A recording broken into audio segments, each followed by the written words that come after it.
for Faith Book, the Book of Faith, the Word of God, the Bible. Magandang gabi po. Kumusta po kayo? Sana nasa mabuti po kayong kalagayan at sana wala pong baha sa lugar nyo. Ingat po lagi.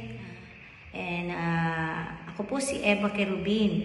Ang ating FBK for today is Exodus chapter 12 verses 29 to 34. Siguro pamilya na po kayo dito sa 10 plagues, no?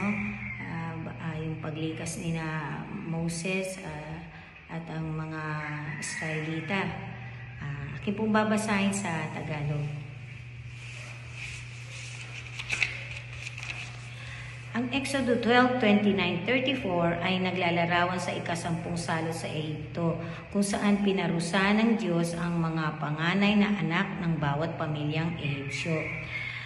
Verse 29, at nangyari na pagdating ng hating gabi ay sinaktan ng Panginoon ang lahat ng panganay sa lupain ng Ehipto, mula sa panganay ng Faraon na nakaupo sa kanyang trono hanggang sa panganay ng bihag na nasa bilangguan at lahat ng panganay ng hayop.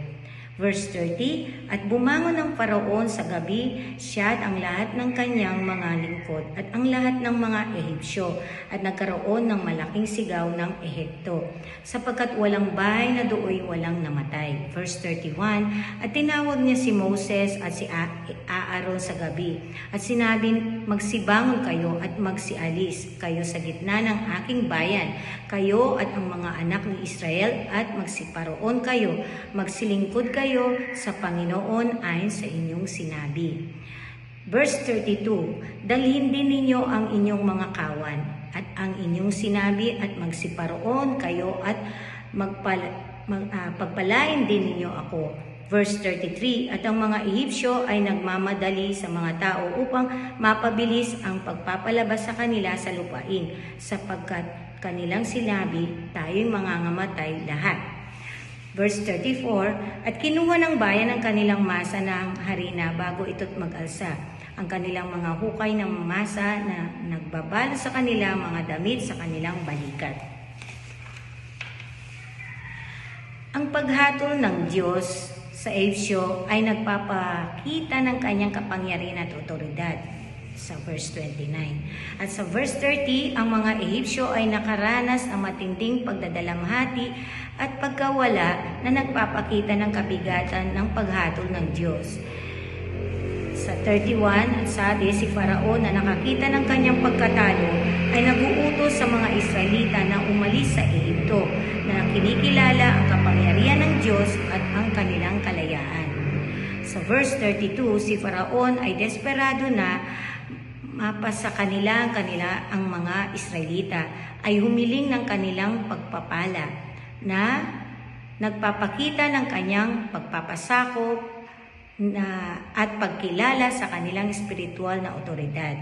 Sa verse 33, ang mga Ehipsyo ay natatakot sa karagdagang paghatol, ay pinipilit ang mga Israelita na umalis agad, na nagpapakita ng kanilang desperasyon at takot sa galit ng Diyos.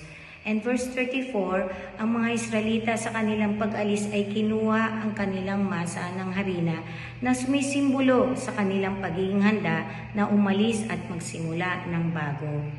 Tulad ng mga Israelita, tayo rin ay dapat sumunod sa mga utos ng Diyos at magtiwala sa kanilang plano. Ang paghatol ng Diyos sa mga Ehipsyo ay nagpapakita ng kanyang kapangyarihan at otoridad. Dapat nating kilalanin ang kanyang kapangyarihan sa ating buhay. Ang pagliligtas ng Diyos sa mga Israelita mula sa pagkaalipin ay nagpapakita ng kanyang pagmamahal at pagliligtas. Dapat nating magtiwala sa kanyang pagliligtas sa ating buhay. Sa Exodus 12, verses 29-34, ang aral po natin na matututuhanan, tandaan po natin, una, ang kapangyarihan ng Diyos.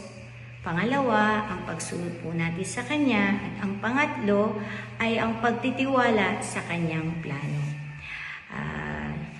Sana po may natutunan po kayo at lagi po natin tandaan na lahat po natin ginagawa ay ialay po natin sa Kanya. At saka po, unahin natin siya lagi bago pa ang lahat. Maraming salamat po. Keep safe. God bless you all.